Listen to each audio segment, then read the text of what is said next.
Productive Pastor 98 social media tips.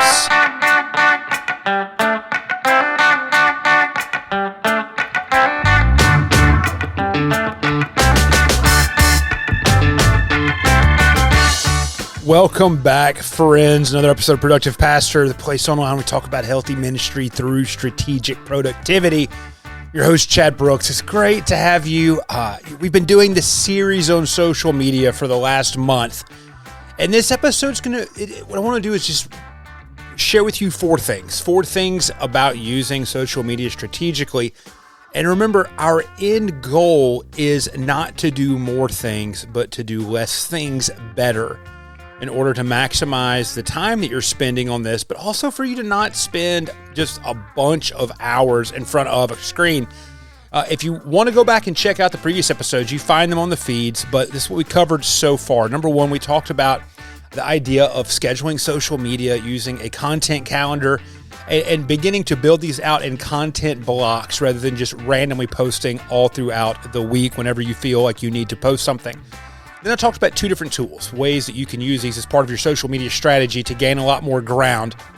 One of them is about using Notion as a tool to handle congregational announcements and to get all the things in one place that can be disseminated a lot easier and quicker. Then last episode, I talked about Canva and how to use Canva, again, in template mode to shorten the amount of time you might be spending on working on just the images for you there. And I also talked a lot about images and social media and pictures, that sort of a thing, in a couple of episodes.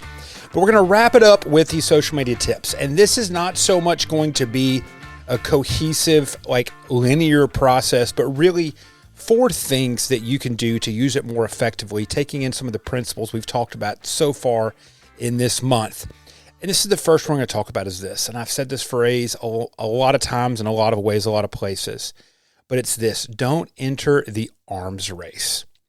One of the things that happened with COVID-19 in normal-sized churches is the expectation that what you are doing now becomes heightened. And what I meant was you had time on your hands and you saw this, and the things that only the big churches were doing with their huge budgets, their staffing, all this sort of thing, became commonplace for the small church to just see as a normal expectant thing. Now, I don't know if you saw this or not last week, but Bridgetown Church in Portland, one of the most influential churches in the church world now, is actually killing its live stream.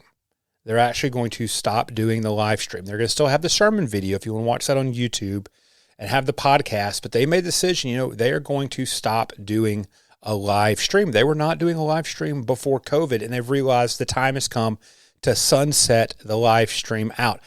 I've even made this recommendation to churches, and what's so funny is I get massive amounts of pushback on it. But this is a great example of something that takes up a lot of resources, a lot of time that you might or might not be doing, but you started doing because the church entered the arms race era.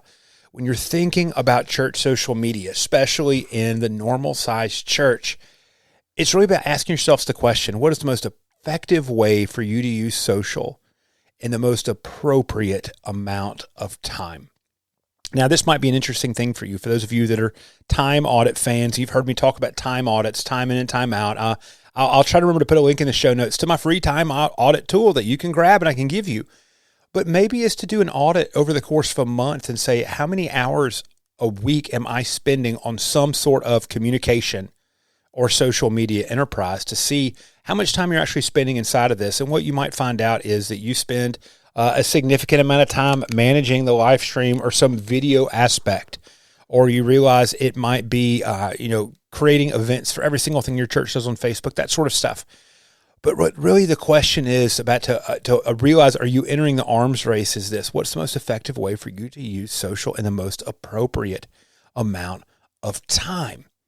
There might be some things that you're doing that you really just don't have any business doing because they're not effective. And there might just be some internal pressure for you to think that you have to be doing something like that. And we're going to cover one of my more recent favorite examples of this later on in the episode.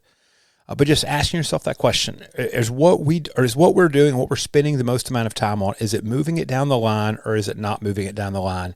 And am I just taking a bunch of time my week taking care of this certain thing? You can certainly trim that down with the content block idea that I talked about in the last few episodes. But some of this might just be giving yourself permission that you either need to quit doing something, or if some new thing pops up in front of you that you feel the pressure to do, you can easily say no to it. I remember at one point in time, when Twitter first came out, churches were on Twitter. Very rarely do I see churches engaging on Twitter now.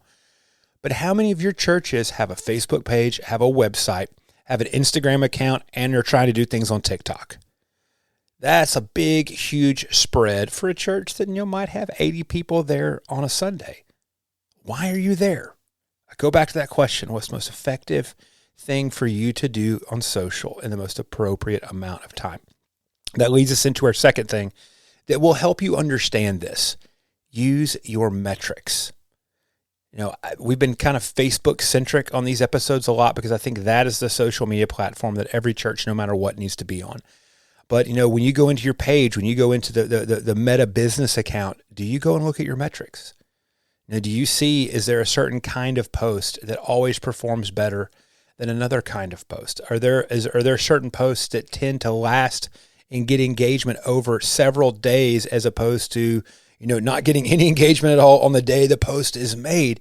When you begin looking at all of the metric data that is there, that will really help you understand the power of reach and the power of engagement. And if all you're doing is making announcements and you see really, really low engagement, that should really make you begin thinking about, we need to reframe our announcement-centric approach to social media. So if you've never engaged your social metrics at all, I think that would be worth your time, spending 20 or 30 minutes just going in and looking at it and looking at post performance, looking at times of day, look at how far stuff reaches. Because what you might find out is that, your church has this incredible reach, but it only has 25% of that reach is in your own town or in your own state. And you ask yourself the question, are we spending all this time doing these things when it's reaching people 4 states over? Why is it reaching people 4 states over? What are the stuff we're doing? Metrics always tell you so many different things, and especially the more long tail you go. And if you sermon podcast, I think you absolutely can look at your metrics as a way to understand what might be the things that people are continually coming back to. Or if you're on Facebook live streams, you'll look and see the metrics behind your Sunday morning live stream, all that kind of stuff. Just begin to look and use your metrics as a way to understand what data does. The third tip I want to give you is this. It's to tailor the medium to the message. Realize where people go to for certain things and what is the strength of this. For Facebook rewards posts that cause engagement. They reward posts that cause comments, that cause shares. And if you are never doing anything that actually gets people talking in the comments, maybe you need to begin thinking about that, because every one of these things, it might be free to use, but what you're paying for and what the company wants people to do is to spend more time on the platform. So therefore, they reward some sort of engagement. A like is typically the least amount of reward, and a share is typically the most amount of reward, with comments being in between that. And so when I ask you this question, are you using the medium to inspire engagement and connection and comments? That's where the healthy truth of social is in our modern world, is the fact that it is a entry door into relationships, into conversations, into questions, that sort of a thing. I think that's just a huge thing. But thinking of that, second about this, a lot of times what we see, and since so many of these companies are owned by the same people, you see so much crossover stuff happen automatically. If you are a TikTok church, if you are an Instagram Reels church, don't copy over the TikTok export into your Instagram page or that sort of a thing, or realizing that if you're cross-posting between Instagram and Facebook, if you schedule those inside of the Meta Business Tool, you have the ability to change the messaging for each platform. And so a little bit of just thinking through that. Just don't automatically assume you put your thing out there, it's going to behave as best as it can get out there. Now, this is where I'm going to kind of divert a little bit, but to talk specifically about strategy for normal churches, I'm going to pick on what I think is my favorite thing to pick on right now. It's that through some AI tools and through some other stuff, it has become incredibly easy for churches to do the vertical video sermon clip. You've seen it on TikTok or Reels or Facebook, that sort of a thing, to where they got the camera angle on the preacher while they are preaching, and you have the words of the sermon that are being popped up inside of that. Now, here's the deal. This is what you might not know. I am highly suspicious that in large churches where the pastor is spending the predominant amount of their time on the sermon crafting portion of their job, and they've got people to do all the other sorts of things, people are now writing sound bites that they know are going to be able to be done and articulated over the course of that 60 seconds. That they're beginning to direct their communication strategy towards having a couple of those inside of a sermon. And also, these are churches with, cameras that might cost more than your annual budget costs to have out there. You think I'm laughing, but I'll tell you right now, a red camera with a really, really solid lens on it is going to set you back $100,000.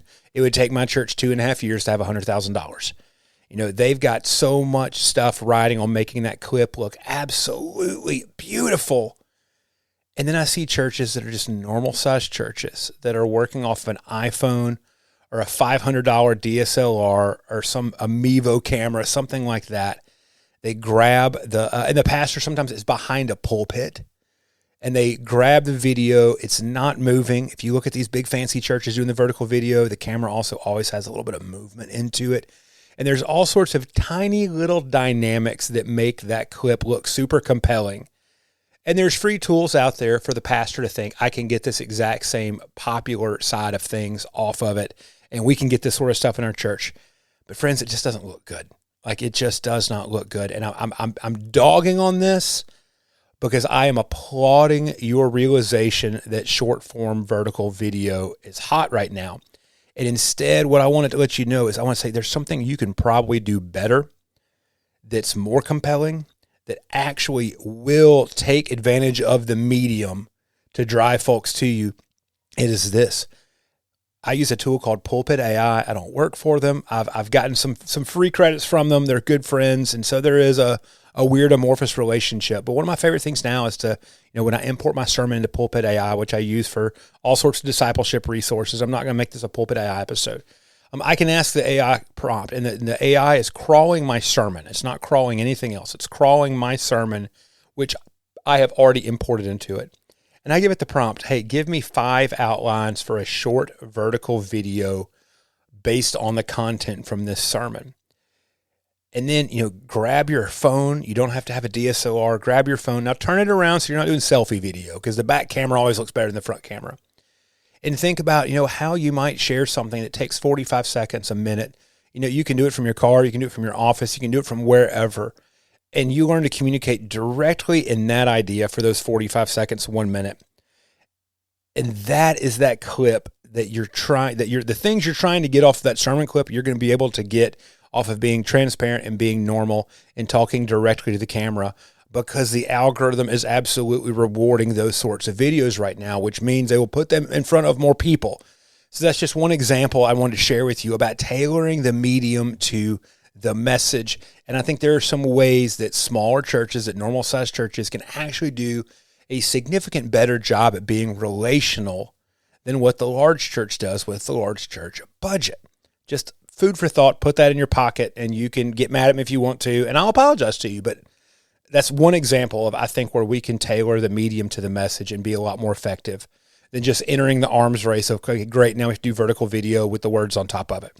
The last thing is this, and this is what's going to kind of, maybe shift away from the social media, but I did an episode a few episodes back called Don't Sleep on Email. And I've had several conversations just today with pastors, coaching stuff, and then also pastors here in the annual conference where I serve as a vitality strategist, is about this tool. And this is the thing that will go past social. This is the thing that I think is more critical than social. This is the thing that I think, social should be driving people towards 2 places. It should be driving people towards your local church, but then second, it should be driving people towards email.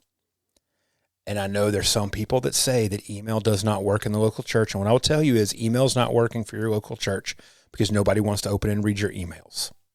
We talked about the whole email thing during the Notion episode, a couple episodes back as well. But it's about this. Think about this. When you have a social media, remember Facebook went down a couple of weeks ago and everybody absolutely flipped out. I had a friend of mine whose church was planning a major initiative that was due to roll out that day. And it just absolutely it just broke down their entire planning system. Friends, we're renting social media space. We are renting Facebook. You're renting Instagram. You're renting TikTok. You own your email list. And there's things that are significantly more powerful when you own it. For you to begin realizing that email gives you, in many ways, the results you think you're going to be getting from social media, you can begin separating those things out and begin planning just, a radically different strategy. I've been having a lot of email conversations lately, so I've already been thinking about, maybe developing a workshop on using email better or some more specific content about using email better. But I'm becoming more and more convinced, because I live not just in the church space, but I live really inside of this entrepreneurial content space in so many ways. And email is the secret that people simply don't realize about. And when you let social be relational and be a front door and be a front yard, and you realize that so many things you might be trying to accomplish can get accomplished 10 times better through strategic use of email. And not just the idea of sending an email to somebody, but of having segmented lists to your church database, through doing things like gathering people's email addresses through community events, or offering some sort of a free workshop or a free discipleship guide or a free help on parenting, and having that delivered through email, and using email to begin building deeper and richer relationships. That will chill out your social media stuff as well. So this episode, like I told you today, it's not a random unrelated list, but it's not this exact linear process. But those were all, 4 things about communications and about social media that I felt like would be a good way to wrap up this 4-week-long focus on using social media. Because, friends, it's all about communication. Communication is there to drive relationships. It's there to drive face-to-face encounters with the local church, and face-to-face encounters with the local church leads to individuals meeting and engaging and becoming disciples of Jesus Christ. So therefore, it's absolutely worth it for us to be strategic about some of these sorts of things. So come hang out with us in the Productive Pastor community on Facebook, the private Facebook group. Over 1,000 pastors talking about that healthy ministry through strategic productivity. I'm Chad Brooks. I'll be back in the next episode. And until then, I hope you have a fantastic day, week, wherever you're listening to this. I appreciate you letting me get into your ears for the last 20 minutes or so. I'll be back with you next time.